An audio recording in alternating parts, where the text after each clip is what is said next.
Now to finish off this pencil pot, I want to add a rounded corner up here. Now I'm adding this mainly just to show you a tool and a little bit of caveat to mesh modeling. So I'm going to press 2 for edge selection. I'll select this edge here, and the tool I'm wanting to show you is right here, the bevel tool. Control B. Now, look what's going to happen right here. I press Control B and I pull this out.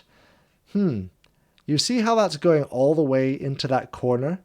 That's not removing that edge. That's creating that mesh that's super duper clumped up, and we know we don't want that. So I'm just going to right click to cancel that operation. Now, sometimes you want to remove edges just to be able to do operations cleaner. So I'm going to select this edge here, and remember what was to dissolve things? Control X to dissolve that edge away. Now, do be aware, I've been able to do that because this hole has 2 other edges already selected to it. You need at least 2 edges on a face of mesh to define where a hole is going to be on the mesh. I know that's a little bit unintuitive, but it's something that you've got to always keep in mind. So I'm going to select this edge here, I'm going to press Control B, and I'm going to pull that out. I'm going to use my scroll wheel to add a whole bunch of segments to this, and then I'm going to type in, I think 12 is a nice amount. So now that I've typed in 12 here, I'm going to hit enter, and we have that nice bevel right there.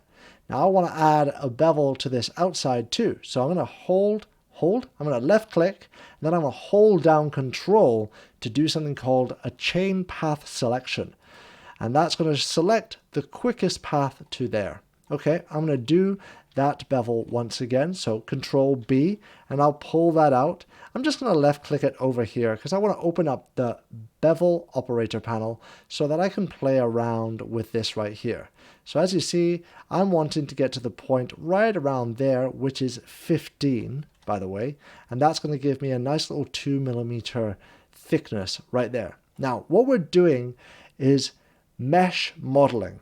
Direct mesh modeling. So this would be a real pain to undo, but I'm going to show you other workflows next on how to be able to basically work with mesh in a more procedural fashion. But this here is your first print or 3D object ready for printing. But how do we quickly check that everything is looking good with this? So first one we know is face orientations. Now, we should be able to just press Q, but remember, if you don't have that set up, it's down here on the overlays, face orientation. Make sure that you have that set here on your quick favorites, or you can just press Q, face orientation. Here we have it. Now, everything here should be blue. So let's just quickly rotate around. Yep, it's all blue. That means it's looking good. A quick way of fixing this, again, select it all, press Shift N. That's going to recalculate the outside. But there's something else I want to check very quickly here, considering that we want to do this for 3D printing, and that is another add-on. Now this add-on comes with Blender. It's called the 3D Print Toolbox. We're going to go to Edit, then Preferences, and then go to Add-ons. We're going to type in here 3D Print, or just Print. Actually, I always get this wrong. Just going to type in Print, and I turn on the 3D Print Toolbox. Now you might have seen it pop up. It's there all the way on the right hand side. The 3D Print Toolbox, there it is. Okay, what on earth is going on here?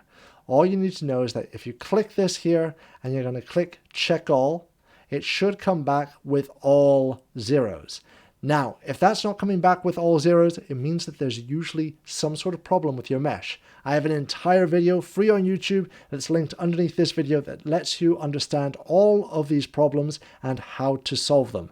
But well done. That there is your first completely manually created mesh model ready to 3D print. So how do I export this for 3D printing? Make sure you just select your mesh here, go File, then Export, and here you'll find STL. Once you click this, find exactly where it is you're wanting to export it.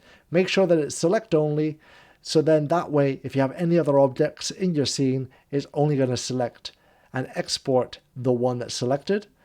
save it as whatever name you want, and export that, and you can go ahead and 3D print that right now. Oh, and as always, make sure you save your file.